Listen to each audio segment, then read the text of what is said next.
I'm Cynthia Mulligan in Toronto. The pushback by women when it comes to sexual harassment dominated the headlines these past few months.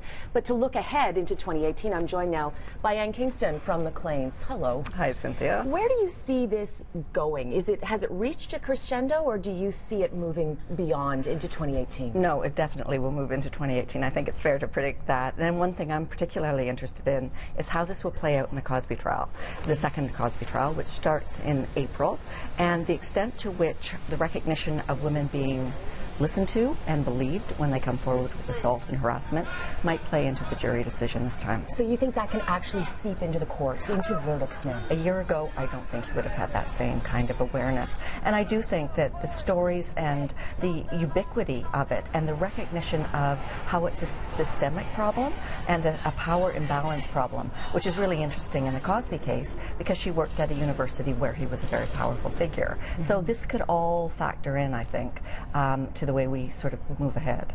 Beyond the Cosby trial, how else do you see it manifesting? Well, I think it's galvanized people to recognize the fact that sexual harassment and assault isn't simply, rape. It's a spectrum of behavior, and I think it is forcing women to look back on their own lives and the experiences they've had and come forward and be more open about discussing this. It's sort of been one of these taboos. So I think we're seeing this in small ways. We're seeing it in high-profile industries, but I think we're going to also see it on shop-room floors and so forth. And we're seeing the first signs of that now.